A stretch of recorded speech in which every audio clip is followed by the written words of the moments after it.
It is a story wrapped in myth and legend.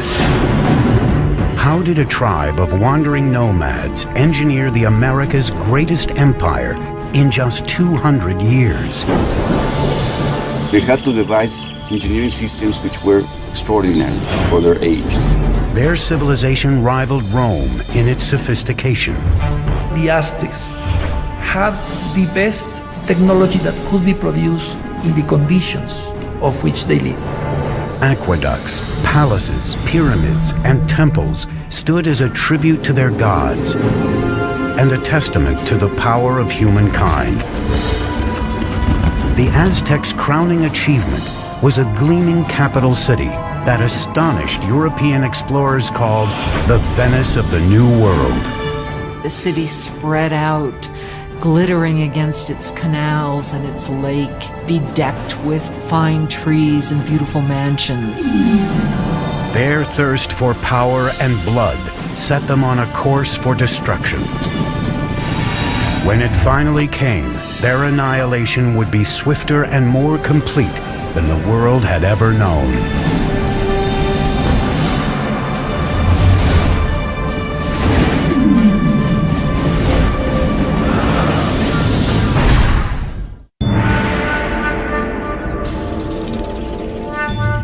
In 1325 AD, central Mexico, near modern-day Mexico City. A young girl, just a teenager, is celebrating her impending wedding. She is the daughter of a tribal king, and she is about to join a new tribe that has been a guest of her kingdom. That tribe is now known as the Aztecs. As part of the ritual, 5 Aztec noblemen lead her to an ancient temple for the ceremony. But as she reaches the top, the noblemen suddenly veer her away from the altar and onto a slab of stone in front of the temple, one used for sacrifice. Each man holds a limb, while a 5th lifts an obsidian knife high in the air. With one searing move, he slashes it through her chest and extracts her still beating heart. That evening, the king is invited to a ceremony to celebrate the marriage. Instead, he finds a priest performing a dance, wearing the still glistening skin of his daughter. As part of the ritual, the Aztecs had flayed her to honor the god of fertility. He saw this, and he was absolutely horrified at what he saw, his dear daughter. And so he and his forces immediately chased the Aztecs into the lake and onto this island where they sought refuge. The marshy island was an unwelcoming place. Yet it was from here that the Aztecs would beat the odds against them and forge the most powerful empire of the Americas.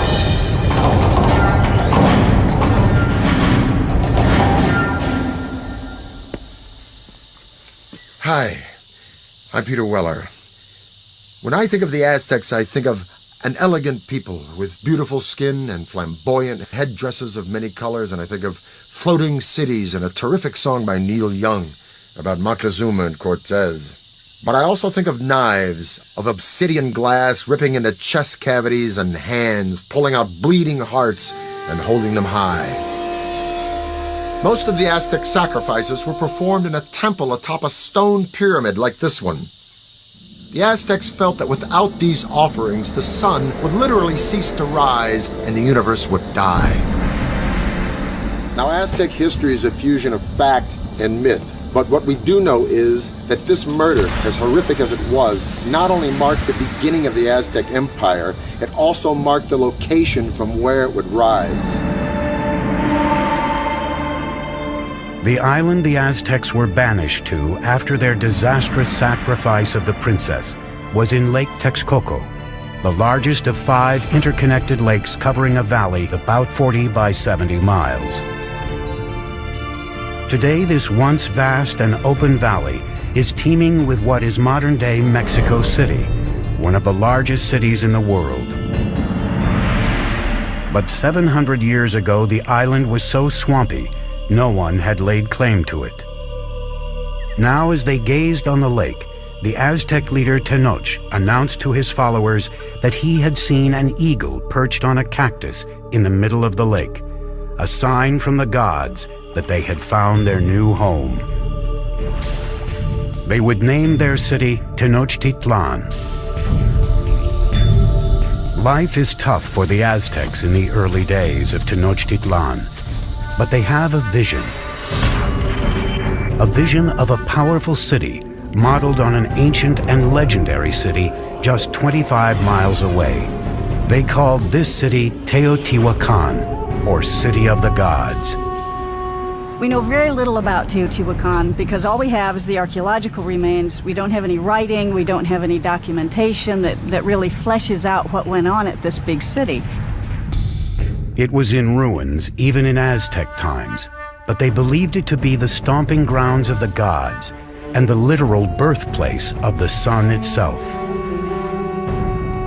The place the Aztecs most revered in Teotihuacan was a pyramid that rose above the tree line. It was called the Pyramid of the Sun. The massive Sun Pyramid contains 1 million cubic yards of earth and stone, with a base roughly the same as the Great Pyramid of Giza in Egypt. The Aztecs believed Teotihuacan was laid out in the image of the cosmos, created by their gods. Now it was this image they would attempt to replicate in the construction of their new city, Tenochtitlan. Taking on the challenge would be an Aztec leader named Acamapichtli. In 1376, he embarked on an ambitious plan to engineer an advanced city at Tenochtitlan. But there was a problem. The swampy islands that they took over needed a lot of work. When they started to build anything, it would begin to subside. There was simply no foundation on which to build. The Aztec solution would revolutionize the architecture of the Americas. They began by anchoring their buildings deep in the ground using a system of pilings made from wood. Workers cut stakes into 30-foot lengths, 3 to 4 inches wide. These were driven into the soft ground to make a foundation. The pilings were often surrounded with volcanic stone to add strength. Masons and bricklayers could then build walls on top of this base with confidence. They have found wooden pylons to hold the foundations of the pyramids. The fact that it didn't sink or the fact that it didn't just topple, I think that's a major feat of engineering. Tenochtitlan was an island city, but the lakes surrounding it were very shallow, sometimes only 7 feet deep. The whole thing looked like a giant metroplex floating on a pond. Originally, the only way to get from this floating city to the mainland was by boat. But the Aztecs eventually devised a series of causeways, sometimes 45 feet wide, that would connect their floating city to the mainland provinces. The causeway was supported by strong wooden pilings, the same pilings that supported their temples and other buildings. Thousands of these pilings had to be driven deep into the lake bed, and this presented a logistical challenge that could only be met by a strong, skilled labor force and the best of Mesoamerica's engineers. To build a causeway, 2 lines of stakes were laid out. Then the space between them was filled with stones and earth until it reached several feet above the water level. This allowed the road to support enormous weight. These causeways were built very straight, they were very wide, with bridges that would open up that connected the city to the north, to the west, and to the south. The roads enabled the Aztecs to transport larger, heavier materials for building. But this presented a new challenge. There were no beasts of burden in Mesoamerica, so everything had to be done with humans. No carts, no wheel. Small loads would be carried on the back with a rope hung from the forehead. Large items like stone blocks or sculptures for a temple would be dragged by huge numbers of men pulling ropes, possibly using logs as rollers. Legend has it one stone bound for a temple required a force of 50,000 men to drag it from the mountains on the mainland across the causeway and into the city. The causeways would also present the Aztecs with a new way to get fresh water to Tenochtitlan. In the past, the Aztecs had transported water in canoes from the shore. But a huge boom in the city's population meant they needed a higher-tech solution to keep up with demand. They wanted to use water from the springs on the mainland, and so they wanted to build an aqueduct. But the springs were under control of the dominant tribe in the region, the ruthless Tepanecs. The Tepanecs were the controllers or the dominators of all the valley. They had a very strong empire. So they were the lords of the valley. So the Aztecs were tributary subjects to them. As the Aztec population grew, tensions with the Tepanecs began to simmer. Now the Aztecs decided to issue an ultimatum that could change the balance of power in the region. The people of Tenochtitlan not only demanded that the Tepanecs give them the water, but also demanded that they help construct the aqueduct. The Tepanecs' answer was swift and brutal. The Tepanec king, Maxtla, sent assassins who murdered the reigning Aztec leader in cold blood. This was the final straw. After decades of domination, the Aztecs would finally make their move and wage war against their ruthless overlords. And they would launch a series of wildly ambitious building projects around their growing island city that would earn them a reputation as the greatest engineers of the Americas. It is 1428, and the Aztecs have declared war on their overlords, a tribe called the Tepanecs. But to defeat the Tepanecs, they would need a little help from their neighbors. The Aztecs approached the nearby city-state of Texcoco. There, a decisive leader was on the rise. His name was Nezahualcoyotl, and his domineering leadership would be instrumental in forging the Aztec Empire. With Nezahualcoyotl at their side, the Aztec underdogs would go for the jugular. They launched an all-out attack on the Tepanec capital. After a siege of more than 100 days, they broke through Tepanec defenses and slaughtered their oppressors. After capturing the Tepanec king, Maxtla, King Nezahualcoyotl personally cut out his heart and sprinkled his blood into the waters of Lake Texcoco. Suddenly, the tables had turned. That is the exact moment of the beginning of the empire, and the Aztecs became the leaders of the Valley of Mexico. After conquering the Valley of Mexico, the Aztecs could now turn their attention to bringing clean water to their growing city. Remarkably, the Aztecs would independently design and build something that only a few world empires would master: the aqueduct. The aqueduct actually had two channels, each about 5 feet high and 3 feet wide. One would be cleaned and maintained, while the other was being used so the water flow was never interrupted. The twin-tube aqueduct ran for 3 miles from the mainland to the center of the island city. In town, water streamed into public fountains and reservoirs, and was distributed to the public in large clay jars or by canoe. In comparison to the Europeans, the Aztec were a very clean people. We know that the Aztec emperor bathed twice a day. So in terms of hygiene, the Aztec people was much more advanced than the Europeans. While the Aztec nobles were bathing in luxury, at this time in Europe, plague caused by unsanitary conditions was killing millions. King Nezahualcoyotl's own bath was one of the most unique in the Americas. It was fed by a sophisticated aqueduct system that also brought running water to his palace grounds. Behind me is the hill of Tetzcoatzinco. And on this hill, Nezahualcoyotl built a fantastic pleasure palace. And around this palace, a virtual botanical garden filled with all of the exotic flowers of Mesoamerica. Nezahualcóyotl brought water from the Sierra Nevada mountains all the way down to here, into this hill, to his palace, just to water his plants. To install an aqueduct there, Nezahualcóyotl had to fill a huge gorge between Tetzcocinco and the next hill. As the water arrived at the first hill, it gathered in small pools built to control the speed of the flow before it reached the aqueduct. After crossing the aqueduct, the water ran in a circuit around Tetzcocinco Hill, spilling off over the sides in rock-cut waterfalls to water the gardens.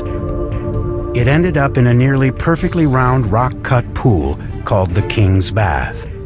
And from here, he could look upon his domain at Texcoco, and he could look down at the botanical gardens that he was watering with his fantastic aqueducts. It is indeed a bath fit for a king. By the mid-15th century, with their empire on the rise, it was time for the Aztecs to choose a sovereign leader.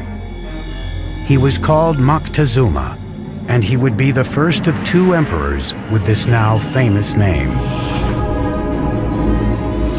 Moctezuma's first order of business was to extend the empire's borders. The Aztecs captured city-states southward to the valley of Oaxaca, westward to the Pacific, and east toward the Gulf of Mexico. By 1449, the empire contained as many as 15 million people. In the short span of 100 years, the Aztecs accomplished the impossible. They had toppled the Mesoamerican world order.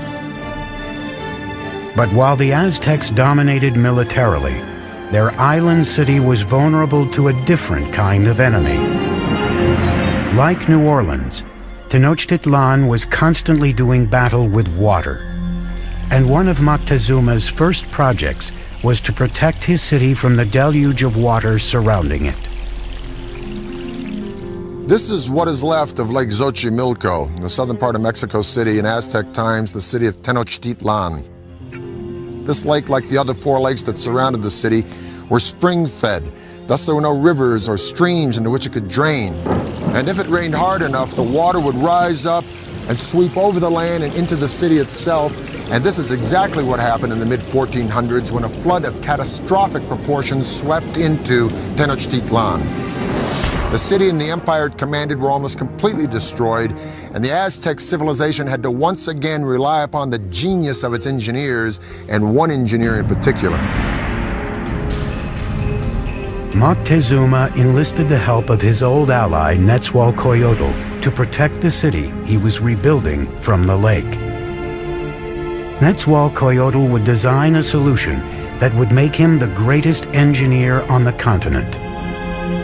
His plan was to create a safe zone around the city with a huge dike that would protect Tenochtitlan and its inhabitants.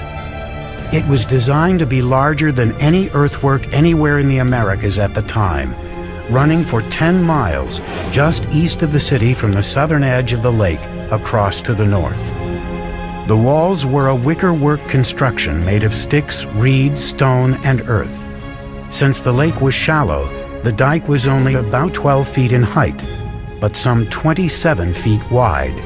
Nezahualcóyotl fitted the dike with sluice gates, most likely wooden doors that would be raised or lowered to control the water level behind it. The dike also served another purpose. It protected their water supply. It was important to build some sort of protective mechanism to keep salt water out of the freshwater western part of the lake. An army marches on its stomach, so said Napoleon. Now, an ample food supply for civilians is a no-brainer in the critical development of any civilization. But the Aztecs perfected a unique method, not only to provide a substantial food supply for its civilian populace, but to fuel the military expansion of its empire. This revolutionary engineering was called Chinampas, a system that allowed them to literally create new land to farm and to live on. If you're going to have a city of any size, you have to provide room for them. And so what they did was build up these chinampas in the lake bed. Basically, Chinampa is an artificial island built in the lake. They look like narrow football fields, about 300 feet long by about 30 feet wide. A chinampa was built by weaving a web of sticks floating in the water and piling reeds on top of them. Mud was then scraped from the lake bottom and piled atop the reeds to form the chinampa. It took 4 to 6 men 8 days to build the average chinampa. They were connected to the city by massive navigational canals that would take thousands of men months to build. A chinampa like this one could produce up to 7 crops a year, whereas a farm on the mainland could yield 1, maybe 2, maybe 3 at the most. As a crop was ready to harvest on a chinampa, seedlings from another would be sprouting out of mud that would be spread on a boat adjacent to the chinampa. Then when the seedlings were ready, they'd be transported to chinampa, and this cycle would be repeated over and over and over again on hundreds and then thousands of chinampas. Now, it was this technology that transformed Tenochtitlan from just another tribal town in the 14th century to a dominant and thriving city-state. With their city's infrastructure in place and vast lands under their control, the Aztecs would push the boundaries of their empire further than ever before. They'd create a far-flung network of roads, Aztec superhighways. But as the empire grew, so too did their practice of human sacrifice. Soon, rivers of blood would be flowing through the streets of Tenochtitlan. Today, Tenochtitlan, the capital of the Aztec Empire, is gone, buried under modern-day Mexico City. But 700 years ago, it was a shining capital on the rise, built by advanced engineers and led by larger-than-life emperors. By the late 15th century, the Aztec population had exploded. Their next great emperor would launch a series of conquests that would rival anything in world history. His name was Ahuitzotl, and he would prove to be an even greater warrior than his grandfather, Moctezuma. By 1502, Ahuitzotl had conquered territory from Mexico's Pacific coast and pushed the empire as far south as Guatemala. His reign was kind of like a golden age. He was a king that opened up transport routes to the coastal areas and to lowland areas where the Aztecs got their greatest luxuries, these shimmering tropical feathers, the gold, the precious stones that the nobles and rulers wore as symbols of their station in life. To transport riches to the heart of the empire, the Aztecs constructed a network of superhighways throughout central Mexico. Relay runners were stationed every few miles to create a sort of ancient Federal Express. Messages or goods could be sent 200 miles from the Gulf Coast to Tenochtitlan in just 24 hours, faster than the postal service today. With the empire at its height, the Aztecs under Ahuitzotl embarked on their greatest construction project, a massive pyramid at the very center of Tenochtitlan, the symbol of their absolute power. It was called the Templo Mayor, or Great Temple. The base of the pyramid was 240 feet deep by 300 feet wide and rose to a height of 15 stories. There were at least 117 steps in 2 staircases climbing 200 feet, leading to twin temples to honor the gods of rain and war. The temple was rebuilt on the same location 7 times, beginning in 1325 with the city's founding. As the empire grew, so did the pyramid. Each stage was simply built right on top of the stage before. The Templo Mayor was built mainly with a stone called tezontle, that is volcanic stone. It's a very lightweight stone that would prevent the sinking of the temple. For floors and walls, the Aztecs applied a lime plaster, which was a form of concrete. Some examples found today remain as hard as modern concrete, even after 500 years. Aztec workers labored for decades to complete their monument to the gods. The temple remained buried until 1978, when power company workers digging a trench accidentally uncovered a huge carved stone and discovered the temple ruins next to it. The disc, 11 feet in diameter, weighs 8 tons and depicts the dismembered body of the goddess Coyolxauhqui. Coyolxauhqui was the moon goddess, but her brother murdered her because she became pregnant in a very shameful way. Now, the Aztecs weren't prudes by any means. Matter of fact, nobles had many wives and concubines, but amongst the commoners, particularly women, adultery was a no-no and severely punished, often by death. So according to legend, the moon goddess's brother cut her head off, and after he decapitated her, he shoved her body down a hill. The Aztecs reenacted this killing literally and frequently in festivals throughout their calendar year. They would decapitate their victims at the top of a pyramid like this and then push the carcasses down the steps to the great stone at the bottom. For the Romans, their most precious treasure was gold. For the Egyptians, it was the afterlife. For the Aztecs, it was human blood. They felt a sense of reciprocity with the gods. So they needed to give a thanksgiving to the gods, giving the most precious thing they had, that was human blood. The Aztecs called it precious water, and they believed that if the gods didn't receive it in massive quantities, the world would end in apocalypse. It was common practice to adorn the walls of the insides of the temples with fresh human blood.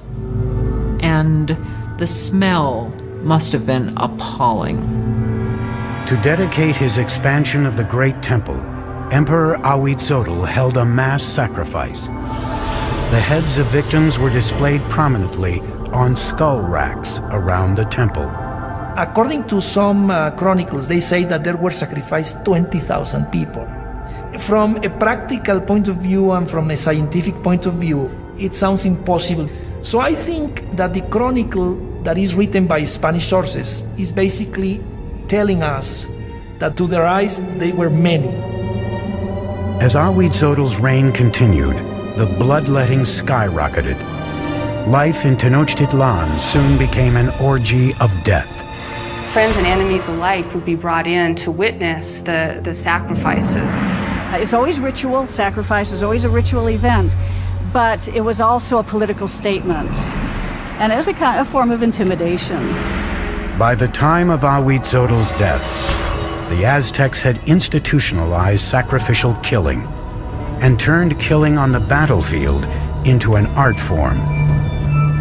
They were the America's fiercest fighters, an elite cadre of whom would have a spectacular new mountainside temple dedicated to them. But even they were not prepared for the war of the worlds that was about to descend upon them.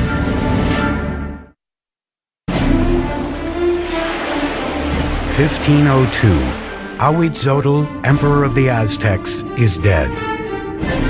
Moctezuma II, a 34-year-old former priest, comes to power. A world away in Spain, an 18-year-old notary named Hernan Cortés is preparing to cross the Atlantic to join in his country's conquest of the New World.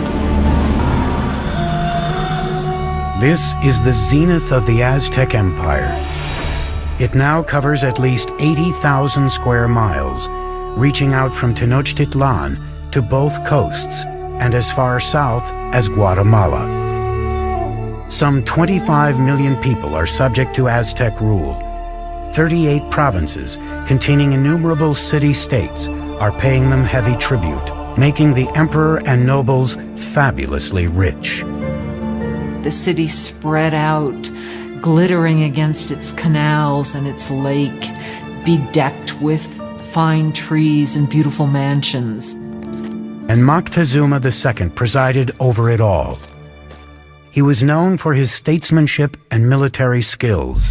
A tough leader, he slaughtered the population of towns that wouldn't bend to his rule. but privately he was troubled. It seems that Moctezuma was a passive individual, perhaps even a depressive individual. Legend says that when he witnessed a comet streaking across the skies over Tenochtitlan, he spent the rest of the night in tears. As the weeks went by, he became increasingly paranoid. But at the height of his obsession with the supernatural, a very real threat approached from across the sea. Spies posted along the Gulf Coast reported strange sightings offshore that they were at a loss to describe.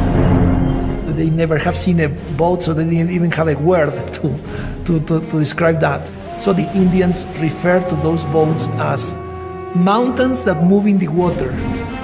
In 1519, after sailing from Cuba, Cortés landed with 11 of these floating mountains and 500 men on the Gulf of Mexico, 200 miles southeast of Tenochtitlan. The tribes were astonished by these men with metal armor and animals they had never seen. As he moved inland, tribes who resisted were brutally slaughtered, but many others were happy to provide him with provisions and men. One of the ways in which one local lord down on the Gulf Coast curried favor was to give Cortés and his company a group of women who were to not only provide for them in housekeepers sort of manner, but were also clearly meant to be courtesans as well and provide sexual services to them. But among the concubines, one in particular caught the eye of Cortés himself. She was the daughter of a chieftain who had been sold into slavery and was called La Malinche. They developed an intimate relationship, and in time she bore a son to him. And he would have been one of the first people of mixed blood in the New World. But she was much more than a mistress. She became an interpreter for Cortés, and her role expanded to advisor and intermediary between him and the Aztecs. Not only was she his translator, but she could also tell him about things that were being said that he was not intended to hear or understand. Moctezuma's network of relay runners kept him apprised of the Spaniards' movements. It was clear they were headed for his city. As he advanced toward Tenochtitlan through the summer of 1519, Cortés amassed an army of thousands. Moctezuma's army of warriors numbered in the hundreds of thousands. They wore animal costumes on the battlefield to intimidate their opponents. Part of it was spectacle. You had just incredible costumes that the different warriors would wear. The most important warriors were knights, dressed as jaguars and eagles. The Aztec knights were initiated into their orders at sacred ceremonies at special temples like this one. This is the cave temple at Malinalco, one of 6 temples on this remote mountainside, a few hours south of Mexico City. It was finished by Moctezuma II around 1502, shortly after his coronation. Now, over in Europe, Michelangelo was pounding out the David for the Republic of Florence. But while Michelangelo was carving the David, the Aztecs were here carving this temple right out of the side of this mountain. And it is the only temple in the entire Western Hemisphere built in this manner. At the bottom of the stairs of Cuauhtli are the sculptures of 2 jaguars. On each side of the door there are the remnants of 2 warriors. Now the door itself represents the open mouth of a giant serpent. You can literally see its tongue coming out of the room. The Aztecs believed that this was the entrance to the womb of the earth. Now the privileged warriors would come here, go into the room with sculptures of eagles, have their noses pierced, and offer blood and sacrifice to Huitzilopochtli, the god of war. But this would be by no means the last time these Aztec warriors would spill their blood. The first meeting between Cortés and Moctezuma would be peaceful, but the conquistador knew a huge and bloody clash between the old world and the new would soon take place. And the annihilation that ensued would become one of the most frightening events in the history of the Americas.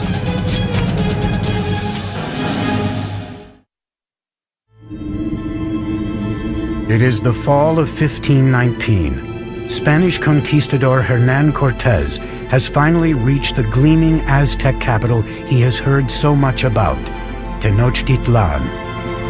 When the Spaniards first saw Tenochtitlan, they thought they were in some kind of an enchanted vision. They thought they'd entered some kind of a dream. A massive force of native warriors, allied against the Aztecs, accompanies him as he advances on the main causeway into the city. The meeting of Cortés and Montezuma on a causeway approaching Tenochtitlan had to be one of the most remarkable events in world history. It's really a meeting of two different worlds.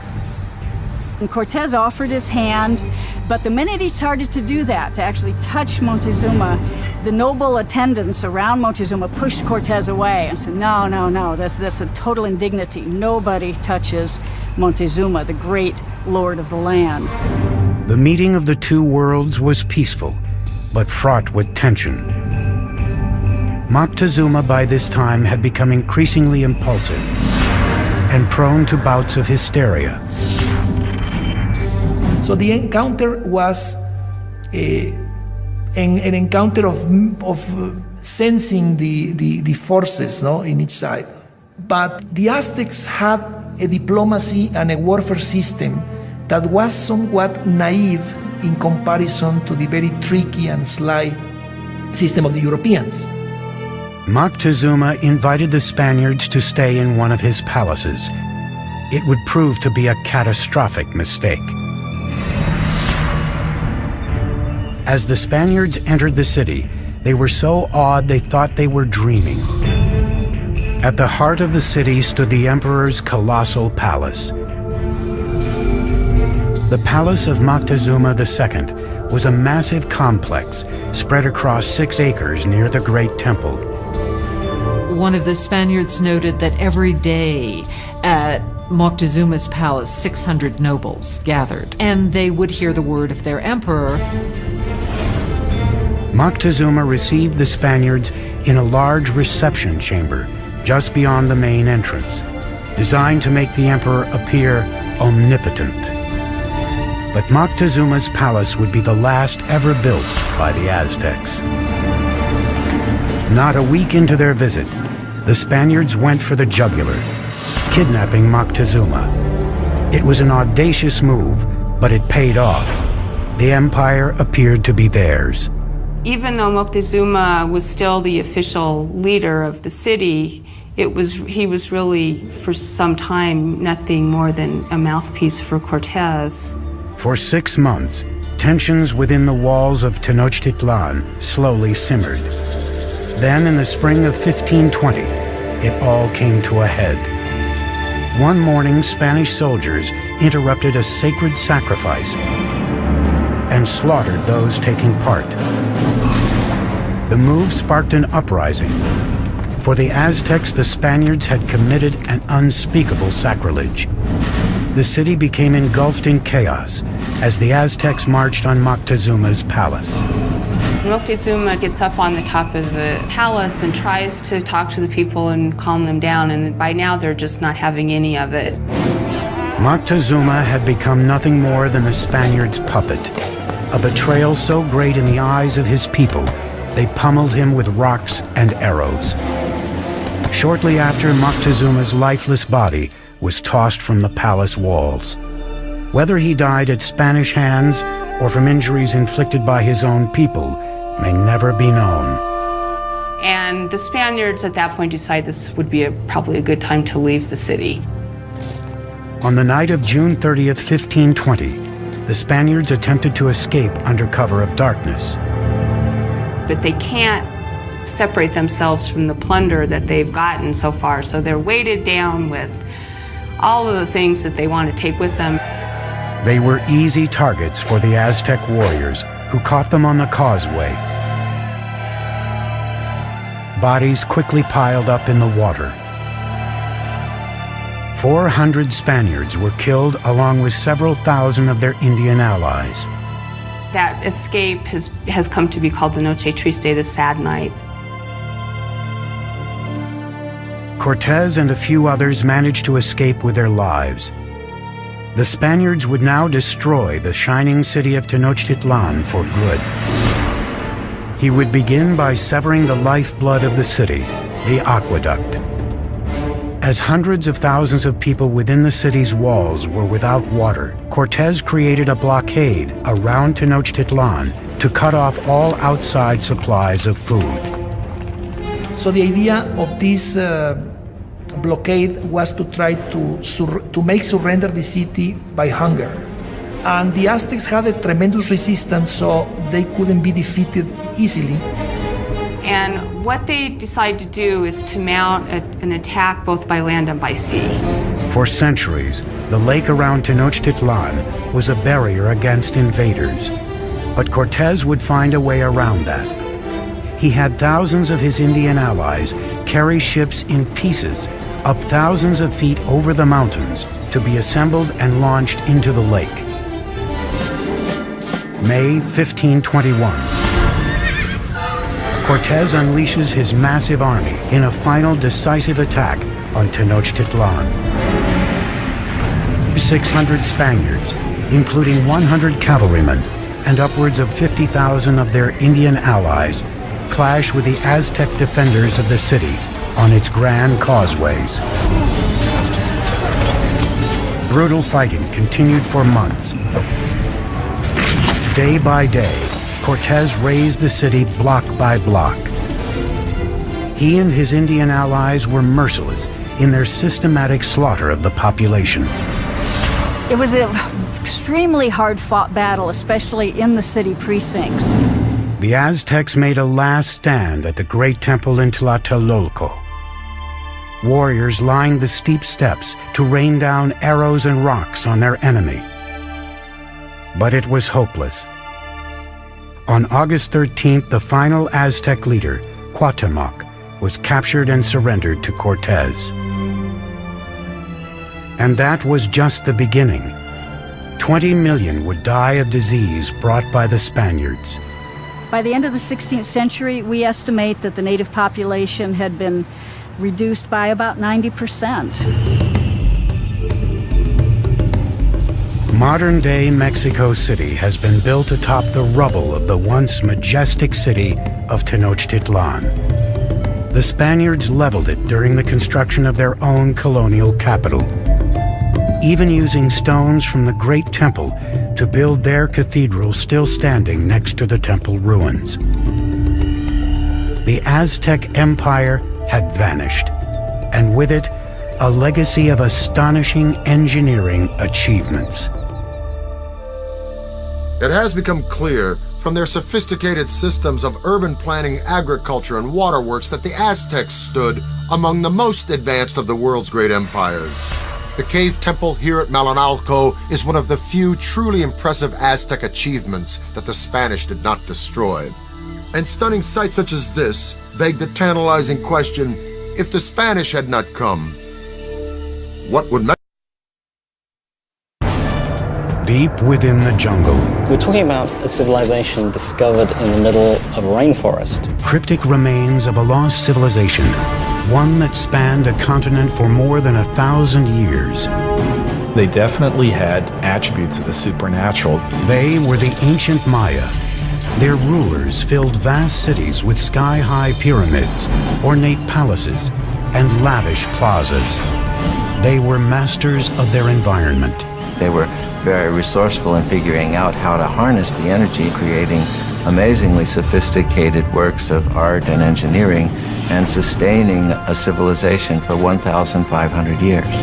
Then, after generations of prosperity and innovation, the ancient civilization collapsed, turning bustling cities into ghost towns to be reclaimed by Mother Nature. Centuries later, answers to the mysteries surrounding these majestic people and the godlike kings who ruled them tell a story of conquest, ingenuity, and disaster.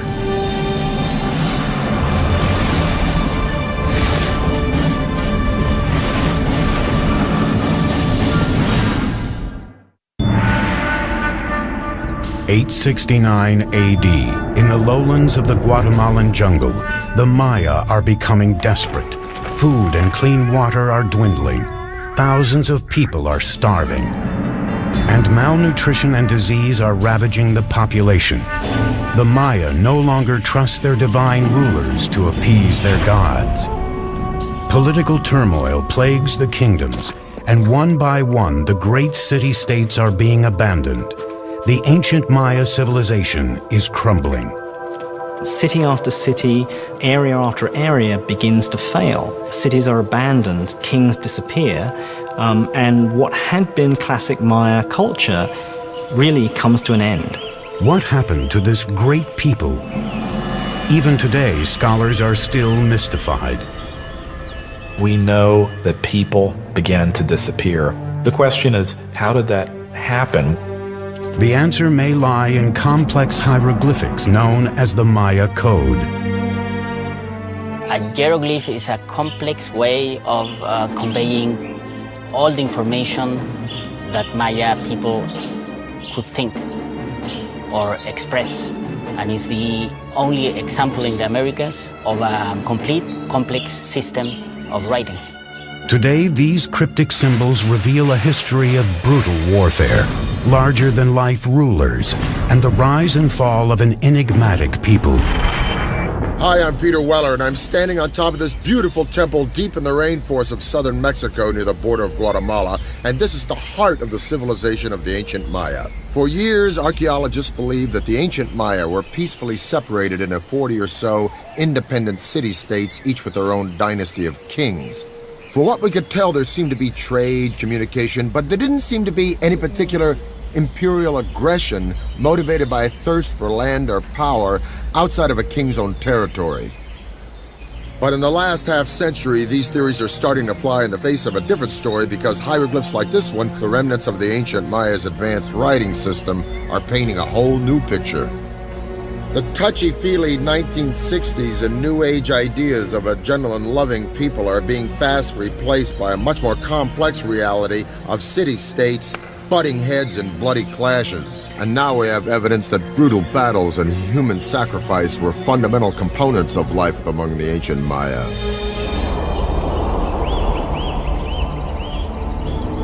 But the evolution of the Maya civilization into this complex network of city-states didn't happen overnight. The Maya came into existence probably a couple of thousand years before Christ. By 500 BC, population was on the rise, and small communities were turning into the first major Maya sites located throughout Central America. Fully organized kingdoms were ruling the region by 250 AD, with mighty rulers at the helm. They had powerful rulers, they were in competition with each other, and sometimes this competition led to war. For the Maya, it was war led by kings in the name of the gods. Maya kings were people like us, but for the Maya, they definitely had attributes of the supernatural. The price of devotion had brutal and sometimes deadly consequences. People owed a blood debt to the gods. It wasn't that they didn't regard human life or human blood highly. Quite the contrary. Human blood and human life was the most precious, the most sacred thing that could be offered to the gods in order to repay the blood debt that was incurred at creation. Bloodletting and human sacrifice dominated the king's strategic thinking. They picked allies and attacked neighbors, all with an eye on appeasing their deities and staying autonomous. Unlike Rome, in the case of the Maya, we're not dealing with one empire. Instead, we're dealing with a series of rival kingdoms. By the 3rd century AD, Maya civilization was flourishing. No one city ever succeeded in dominating all the others, but one seat of power was on the rise. Its name was Tikal.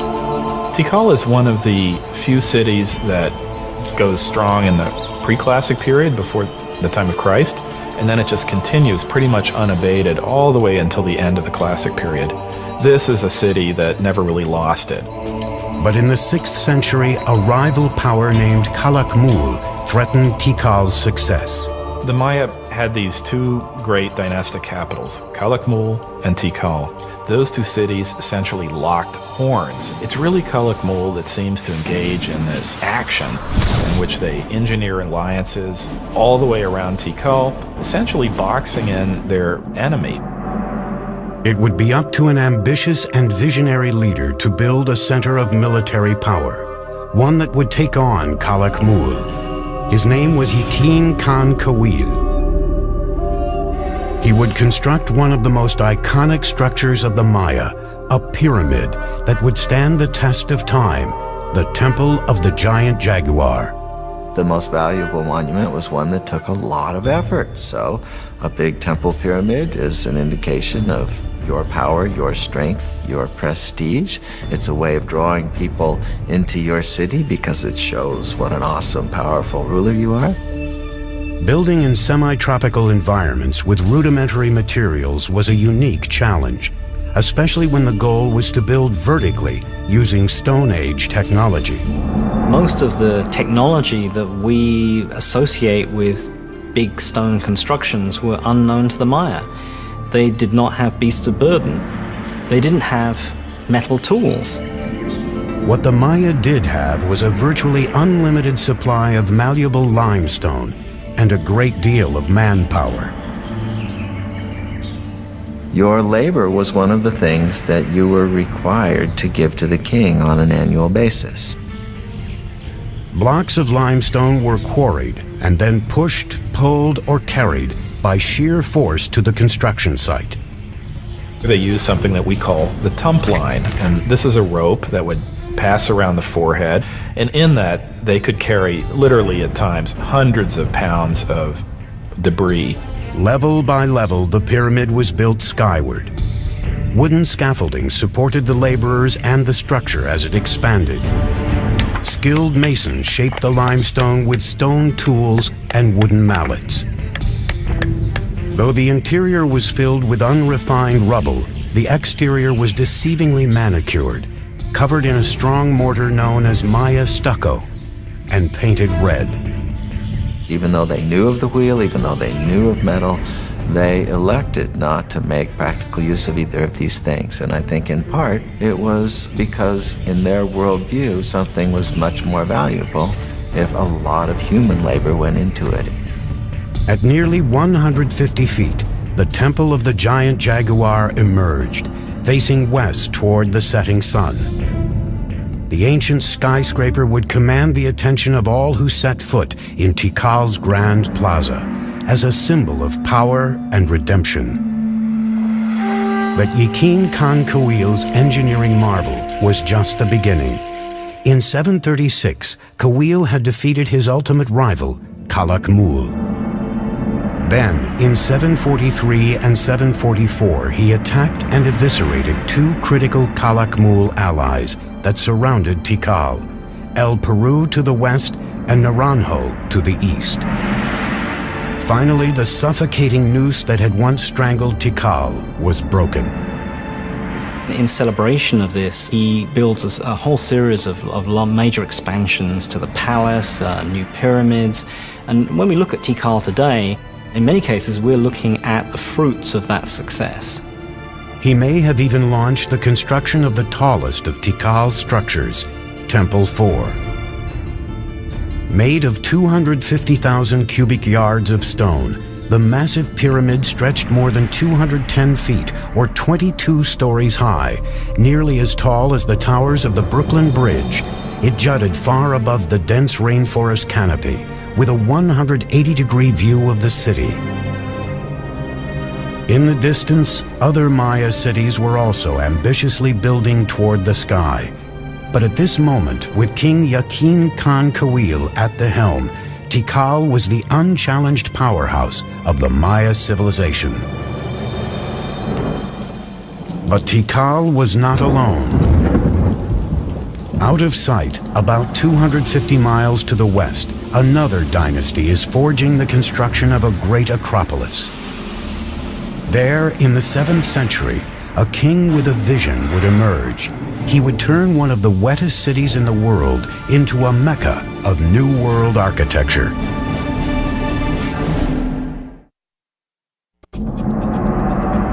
611 AD, on the outskirts of the Maya world in southeast Mexico, a city by the name of Palenque is on the ropes. It launches a last-ditch defense against regional powerhouse Calakmul. Palenque's forces are overwhelmed, and the king is killed with no male heir to the throne. Because Maya kings were thought to be divine lords, their lineage is key to survival. The end of a dynasty usually spelled disaster. Yet at this critical moment, one of the greatest building campaigns in Maya history was about to begin in Palenque, and the king behind it would remain unknown until the middle of the 20th century. In 1949, some of the questions regarding the mysterious dynasty of Palenque are answered when archaeologist Alberto Rus-Lhuillier is excavating this 75-foot-high temple, now called the Temple of the Inscriptions. Now, I'm in pretty good shape, but those guys had headdresses and big robes, obsidian knives and swords. I thought I'm in pretty good shape, for an old guy anyway. But I don't know how they did it. And I don't know how Alberto Rus-Lhuillier did it. But I still got a lot to go. And when he gets up into the sanctuary, he looks around. And he notices on the floor a row of holes covered with stone stoppers, and he figures out that these holes were made for ropes in order to pull up the slab, just like I'm on a trapdoor. So he pulls up the slab, this one exactly, and he follows a steep staircase filled with dirt and debris. He's never seen a Maya pyramid like this before, so his men start digging and digging and digging into the unknown. The wet stairs are very slippery from the moisture and time and the rain from the forest, and he finally gets down to a plateau. And he notices that the whole pathway doubles back and then continues, and he finds hidden doors, secret passageways, signs that a lot of thought and calculation went into building this structure. Finally, after 3 years, after 3 long years, he gets to the bottom of this 80-foot stairway, and there he sees a small corridor. And in the corridor is a stone box, and in the box are 6 skeletons, the remains of souls who were sacrificed to protect the person for whom this temple was built. But he still doesn't know who that person was. And then he finally sees a huge door, a massive triangular stone. So his men and he open it, and then they go in. And behind this huge triangular door is a vaulted crypt about 30 feet long and 23 feet high. And inside the crypt is this massive sarcophagus carved from one piece of limestone. And on top of this sarcophagus is this magnificent lid with these expertly carved images of a king. Along this edge, by the way, which is covered with cinnabar, this red stuff, is poison to the touch to keep looters from coming in here and ruining it. And by the way, if the ancient Egyptians might have used this, we might have had more antiquities coming out of that country today. But along this edge is the image of a shield, and up in the sanctuary is another image of a shield. And the ancient Maya word for shield is Pakal. So Alberto Rus had discovered the tomb of the most important Maya king, Pakal the Great. Pakal's ascension to the throne in 615 AD came during the most critical time for Palenque. With no direct heir, the elders of Palenque had turned to an outsider, a royal who lived outside the kingdom named Lady Sakkuk. Now she returned to Palenque with her adolescent son, Pakal. The future of Palenque hung in the balance as the young boy was crowned king by his mother. He was just 12 years old. She sort of kept the throne warm for him for over 10 years while he was growing up. As the young king grew into adulthood, Pakal had to deify himself to legitimize his rule. He declared his mother to be the living embodiment of the first mother, who created humans and the gods. He then was the son of a goddess, an exalted position that removed any question of his legitimacy. He was almost certainly a charismatic fellow. He had to have been. He had no power base. He had to do it almost on pure charisma and determination.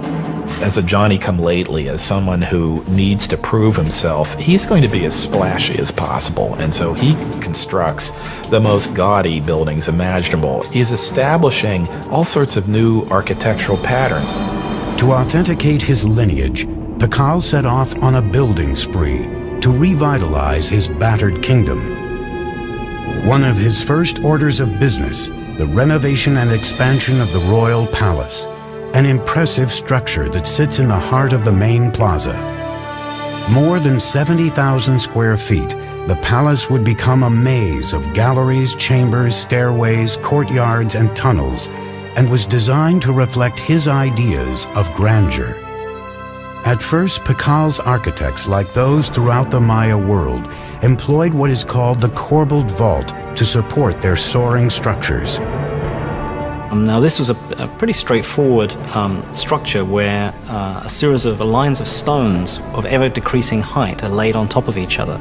So it forms really a kind of inverted V shape with a row of capstones along the top. But the corbelled vault left something to be desired. This basic construction limited interior space and light and forced architects to build walls wider than even the space it enclosed. Driven by a determined king, Pakal's engineers now looked for solutions to this problem. What the Palenque designers succeeded in doing was lightening the weight. They produced sort of honeycomb structures on the top of these buildings. They could make their spans wider, area, more light could come in. These innovations reduced the stress on the load-bearing walls, creating a more open and inviting feel than the traditional Maya buildings. Over 60 years, Pakal's builders became the best in the New World. But it wasn't until the end of his rule that Pakal commissioned one of the most complex and imaginative projects ever attempted by the Maya, the Temple of the Inscriptions. The discovery of the Temple of the Inscriptions changed all our ideas about Maya pyramids. They weren't supposed to be mortuary shrines.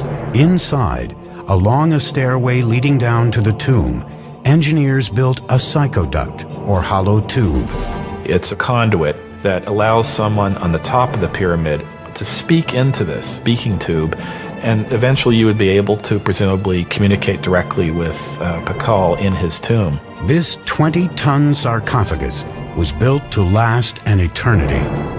This actually had a lid which was rolled off to one side, and there was a cavity for his body to be put, so that when he eventually did die, the door was sealed and the stairway was blocked. His architects and sculptors designed a coffin rich in symbolism, portraying the resurrection of Pakal in the afterworld. Royal scribes were ordered to draw a grid to accommodate 640 glyphs that would tell the story of Pakal's reign. Many Maya pyramids don't leave much textual record on them. The opposite is the case in the Temple of the Inscriptions. Everything about it, from these huge tablets on the summit to the information inside, proclaims that this is the final resting place of the founder of one of the great Maya dynasties.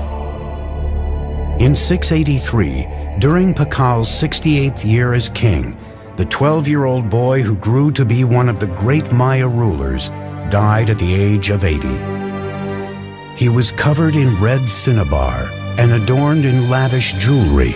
A jade mask was placed over his face. Though the legacy of Pakal the Great would be hard to match, his son had been waiting on the sidelines for nearly 50 years.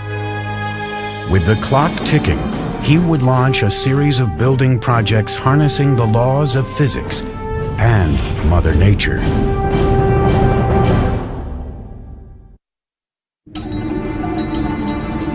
In 684 AD, the mighty King Pakal has engineered Palenque to be one of the finest Maya capitals ever known. After 68 years on the throne, his body is buried in a tomb that rivals those built for the Egyptian pharaohs. Now it is up to his son to build upon his father's legacy and cement his own reign. His name was Khan Balam. Pakal was the founder of a dynasty, but his son was a great consolidator. He was someone that was going to make sure that that dynasty would continue. The 48-year-old king immediately threw himself into an ambitious three-pyramid complex that would stand as his own monument for the ages. He designed and constructed the Cross Group, one of the most intricate and beautiful groups of ceremonial temples ever constructed in the Maya world. These are his memorial, and they tower above the palace. They look down on the works of his father, and in some ways, I think they represent a statement of individuality, that he himself is going to leave his imprint on the city, just as his father did. He ordered his engineers to build three intricate structures: the Temple of the Cross, the Temple of the Foliated Cross, and the Temple of the Sun. Khan Balam's engineers would take a giant leap forward, using sophisticated geometric calculations unsurpassed anywhere in the world, based on the Maya's creation of a complete number system. One of the many ways in which the Maya were ahead of their time was in their creation of what we would refer to as zero. With a similar combination of a shell which represented zero or completion, and then a dot, number one, and then a 5. By just placing them in different positions, they were able to multiply, and reach incredible numbers. The Greeks and Romans were tremendous engineers, theologians, historians, and so forth, but were very limited by their mathematical system because they didn't have a zero. So here you have the irony that they were able to produce great public works, philosophy, and whatnot, but were really pretty lousy mathematicians compared to the Maya. Khan Balam's engineers' advanced mathematical observations may have included the discovery of proportions like the square roots of rectangles and something called the golden mean, a naturally occurring proportion that can be seen in animals, nature, and even the human body as 1 to 1.618. Measure a person from his head to his belly button, and then from his belly button to his feet. You get a proportion very close to 1 to 1.618, the golden mean. Some scholars believe this proportion has been appearing in structures for thousands of years at places like the pyramids of Giza in Egypt and the Parthenon in Greece. Da Vinci's Vitruvian Man is a study of this proportion, and some even say he painted the Mona Lisa using this ratio in her features. With nothing more than some sticks and a cord, Khan Balam's engineers may have been able to measure the square roots of rectangles. In the Temple of the Cross, these shapes would be used to mark the two main piers of the facade, the width of the medial doorway and the interior walls. The golden ratio can be seen in the rear chambers and the base of the structure, with the side wall as 1 and the back wall as 1.618. By using repeated squares and natural proportions in the Temple of the Cross, a beautifully calculated floor plan took shape, full of geometry, mythological history, and a king's own legacy. But not all engineering in Palenque was done with an eye on the afterlife. Palenque's engineers also had to focus on more practical needs. One of the names of Palenque is Lacamha, which means place of great waters. We have 4 rivers running through Palenque year-round. We have dozens of springs. We have water everywhere. These riches came with challenges. Palenque was surrounded by steep hills, natural springs and creeks that carved their way through the base of the site, leaving only bits and pieces of flat, water-free land for building. Unlike most Maya cities, the problem facing Palenque wasn't how to store water for the dry season, It was how to deal with an overabundance of water. As you can see, everything is green here. It rains every day.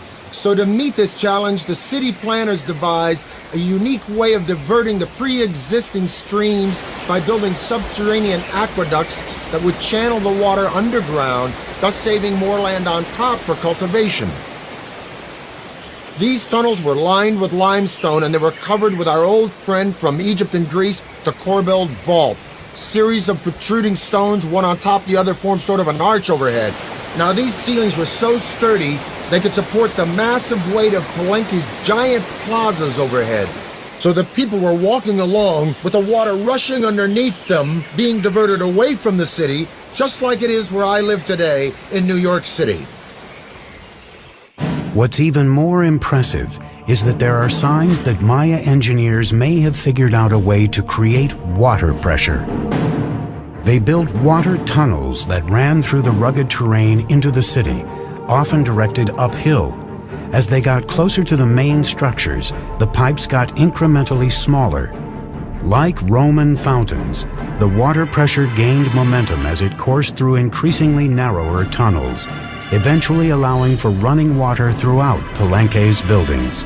We have beautiful systems of sweat baths and swimming pools and aqueduct. In its day, it would have rivaled any of the Roman aqueduct systems.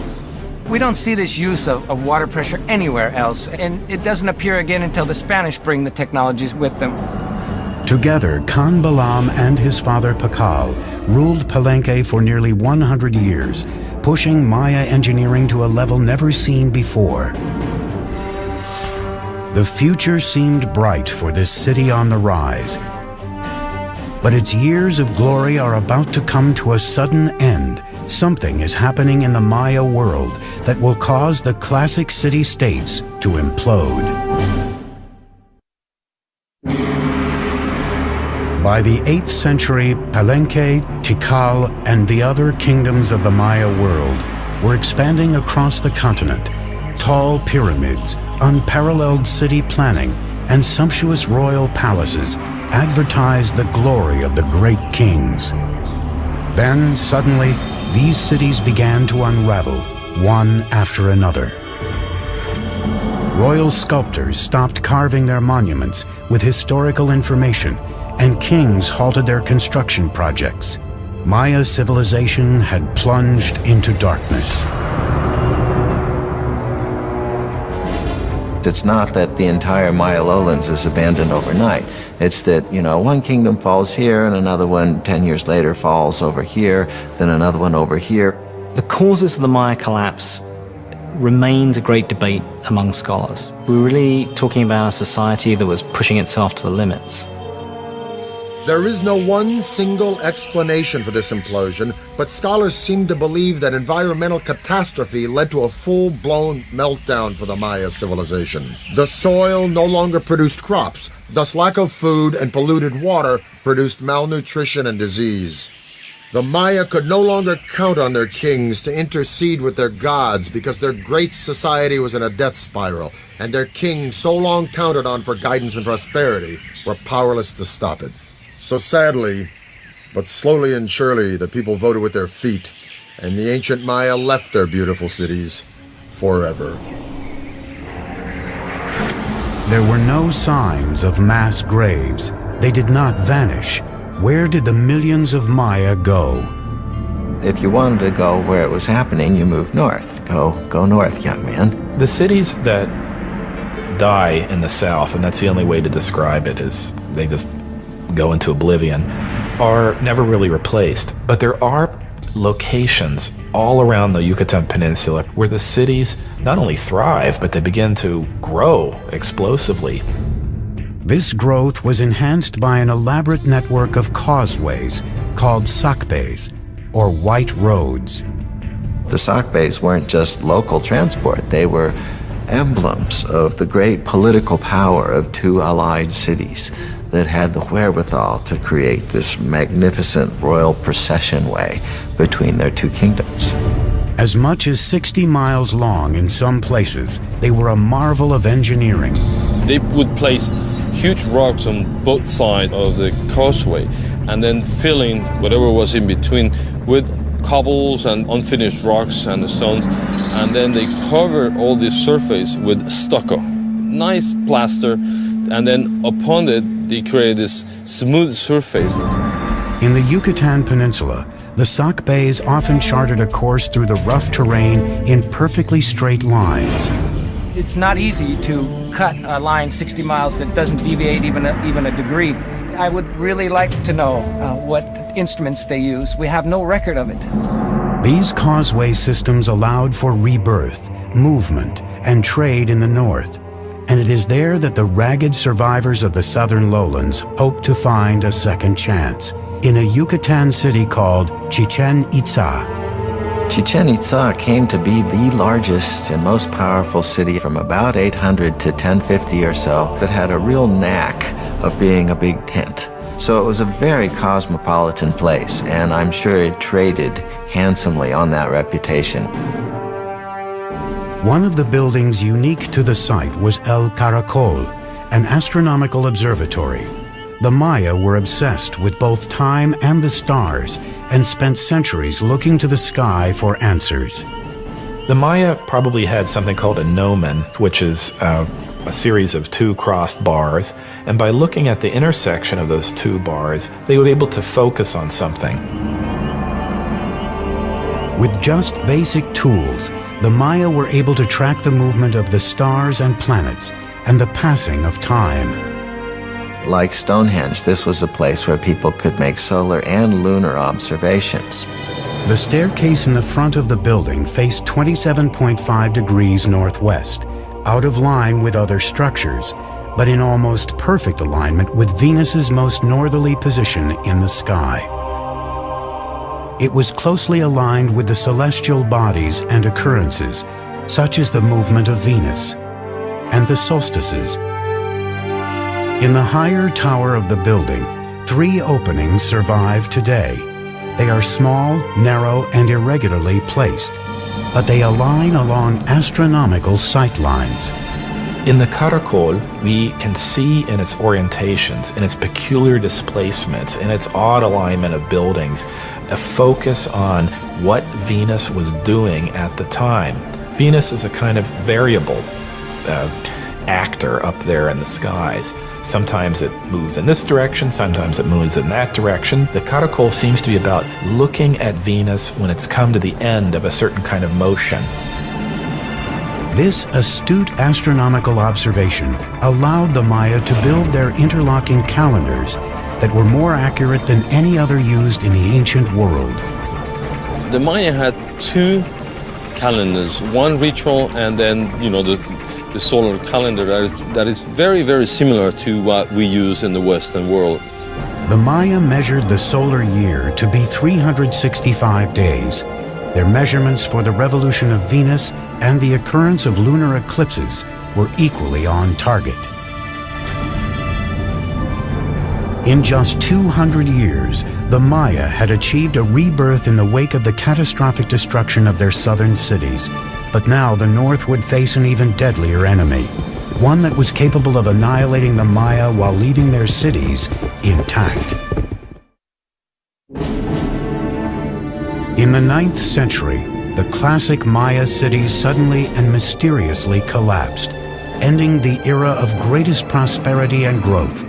Rebirth in the North gave the Maya an opportunity to combine astronomy and engineering on an unprecedented scale.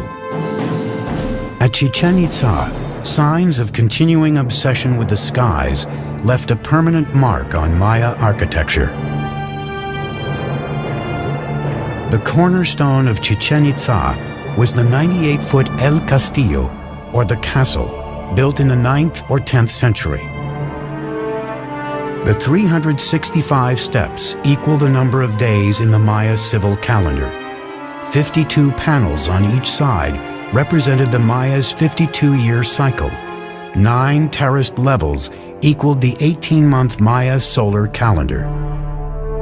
And the temple's axis was perfectly aligned so that specific shadows were cast twice a year. For any Maya standing and looking at the northwestern sector of the Castillo, they would see a balustrade and then a combination of shadows and the sun hitting that part just before sunset. And then several triangles form. And then at the very bottom of this balustrade, you have a nice carved serpent head, a snake coming down from heaven. And that is indicating the arrival of the rainy season. The Maya saw this phenomenon as a manifestation of the deity Kukulkan, the feathered serpent. The Mayas were able to actually record, the equinox. That day in the year where night and day, last the same. Every year, March 21st, you see the descent of Kukulkan. Surrounding El Castillo, the civic buildings took on a new characteristic: spaciousness, with a broad open plaza, temples, marketplaces, a ball court, and colonnades. So the colony hall not only housed the feasting events, but maybe individuals were brought into the plaza. The general public was probably invited, depending on the occasions, to come to the plaza and witness the arrival of this, traders, the merchants. Greek or Roman in appearance, these round columns were used as a new type of structural support and were an architectural first in the Maya world. The benefit of a column is that it allows you to create flat roofs. You're not investing all of your energy in creating stone buildings that are going to be containing corbel vaults which may or may not collapse. The columns were simple in design. Round drums were placed one on top of the other, filled with rubble in between. A square section was placed at the top, and then flat rooftops made of stucco and wood were added to form expansive covered interiors. It involves people more openly in the life of the building and of what's happening within it than would have been possible with Maya pyramids of the full classic period. Those pyramids are mostly about exclusivity. It's about showing a space, holding it up high, but allowing very, very few people to look into it. The open column structures are much more inviting. But the welcoming atmosphere didn't last long. After more than 200 years of domination over the Yucatan, Chichen Itza suffered a fate similar to its neighbors in the south. It mysteriously collapsed. When the Spanish arrived on the shores of the Yucatan Peninsula in 1517, every large cosmopolitan center of the Maya world had been abandoned. Even so, a splintered Maya civilization, living in small villages across the countryside, put up a sustained fight against the conquistadors.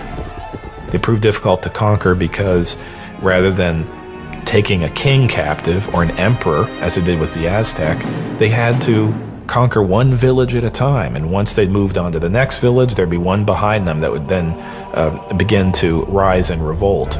Maya warriors killed conquistadors by the thousands, but their weapons proved useless against a more potent enemy: disease. Within 100 years, 90% of the population of the New World was gone. The Maya who survived faced further persecution. Friar Diego de Landa had been sent from Spain to convert the Maya to Christianity, and he ruthlessly enforced his religious teachings. Diego de Landa was a young idealist who came to the New World trying to save souls, trying to win converts to what he referred to as the one true faith. But the Maya didn't believe that they should instantly and forevermore reject all of their own beliefs. On July 12, 1562, Landa ordered an auto de fe, or burning of the Maya texts, believing they were the writing of the devil. This was the end of thousands of years of accumulated knowledge of Maya civilization, one of the great tragedies in human history. In a lucky twist of fate, 4 codices survived the inferno and wear and tear of time. By the 19th century, some of these books that happened to escape the clutches of these friars and their destructive urges began to make their way into public attention. Today, their survival story is just another mystery in the complex history of the Maya. The fact that they were able to sustain an urban civilization in the rainforest for 1,500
roads enabled the Aztecs to transport larger, heavier materials for building.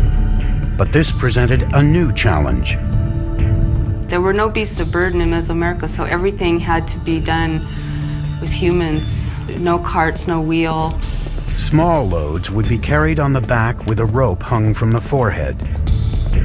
Large items like stone blocks or sculptures for a temple would be dragged by huge numbers of men pulling ropes, possibly using logs as rollers. Legend has it one stone bound for a temple required a force of 50,000 men to drag it from the mountains on the mainland across the causeway and into the city. The causeways would also present the Aztecs with a new way to get fresh water to Tenochtitlan.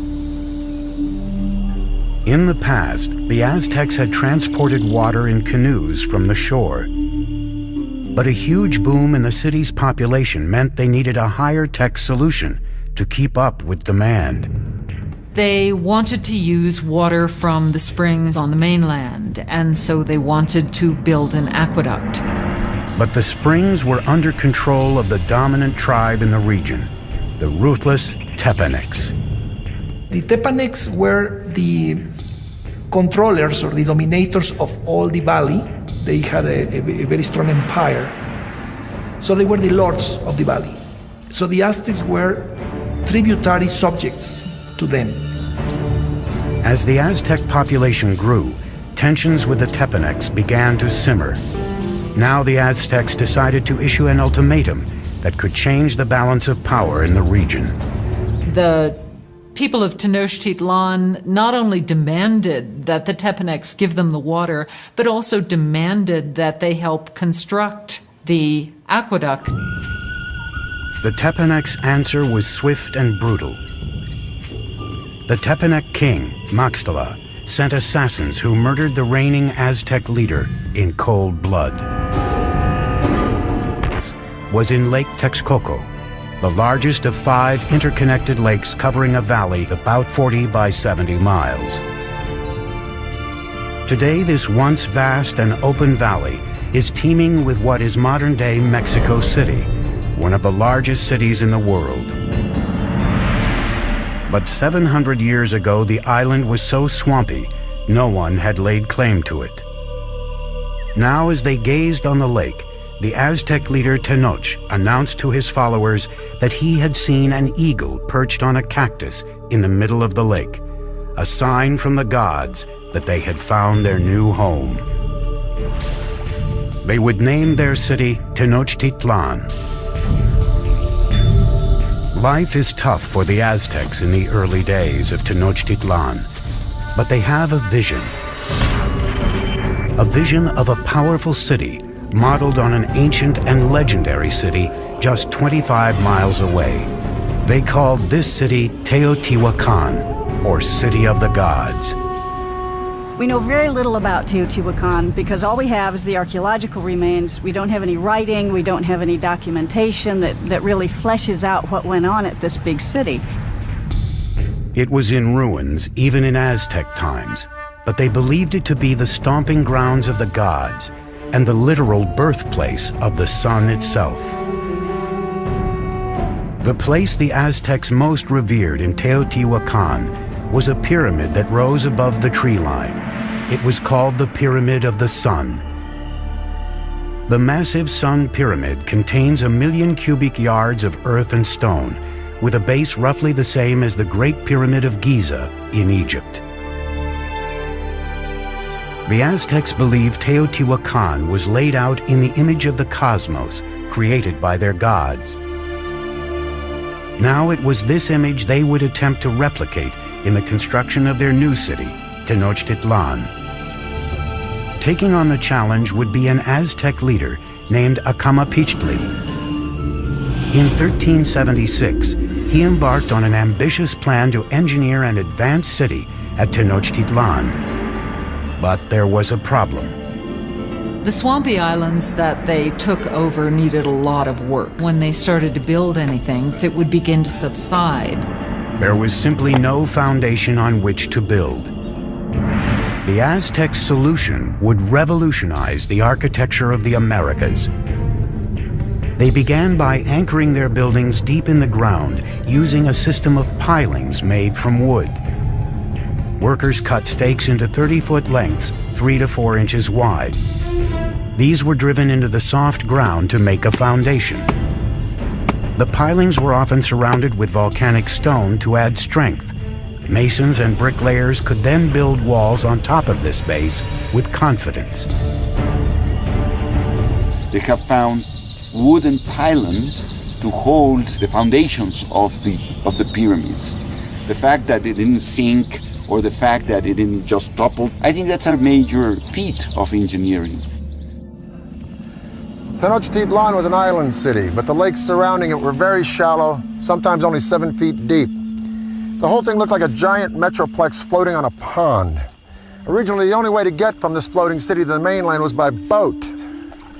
But the Aztecs eventually devised a series of causeways, sometimes 45 feet wide, that would connect their floating city to the mainland provinces. The causeway was supported by strong wooden pilings, the same pilings that supported their temples and other buildings. Thousands of these pilings had to be driven deep into the lake bed, and this presented a logistical challenge that could only be met by a strong, skilled labor force and the best of Mesoamerica's engineers. To build a causeway, 2 lines of stakes were laid out. Then the space between them was filled with stones and earth until it reached several feet above the water level. This allowed the road to support enormous weight. These causeways were built very straight, they were very wide, with bridges that would open up that connected the city to the north, to the west, and to the south. Each man holds a limb, while a 5th lifts an obsidian knife high in the air. With one searing move, he slashes it through her chest and extracts her still beating heart. That evening, the king is invited to a ceremony to celebrate the marriage. Instead, he finds a priest performing a dance, wearing the still glistening skin of his daughter. As part of the ritual, the Aztecs had flayed her to honor the god of fertility. He saw this, and he was absolutely horrified at what he saw, his dear daughter. And so he and his forces immediately chased the Aztecs into the lake and onto this island where they sought refuge. The marshy island was an unwelcoming place. Yet it was from here that the Aztecs would beat the odds against them and forge the most powerful empire of the Americas.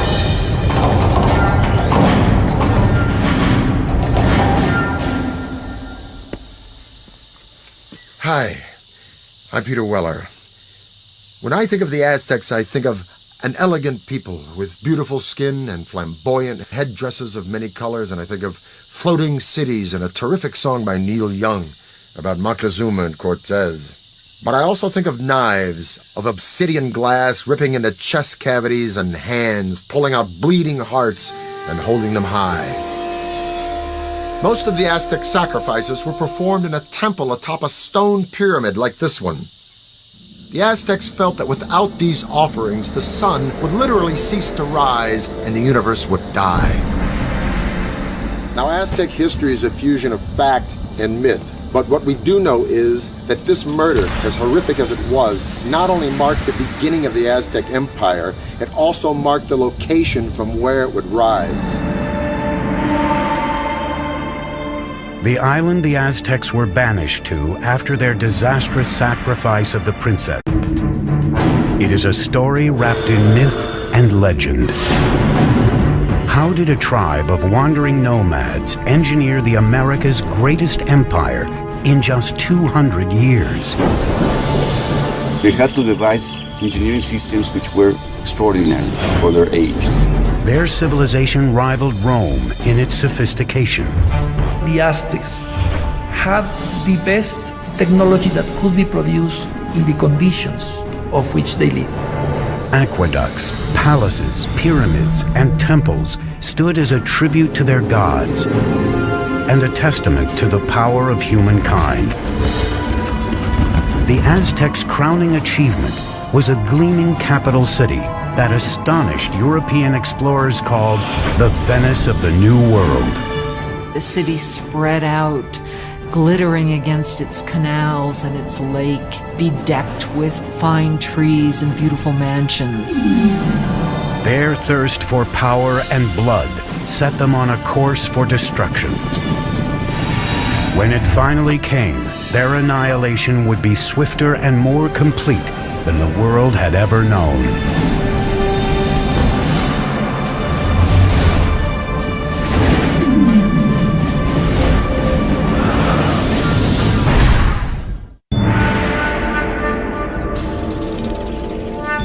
(1325 AD), central Mexico, near modern-day Mexico City. A young girl, just a teenager, is celebrating her impending wedding. She is the daughter of a tribal king, and she is about to join a new tribe that has been a guest of her kingdom. That tribe is now known as the Aztecs. As part of the ritual, 5 Aztec noblemen lead her to an ancient temple for the ceremony. But as she reaches the top, the noblemen suddenly veer her away from the altar and onto a slab of stone in front of the temple, one used for sacrifice.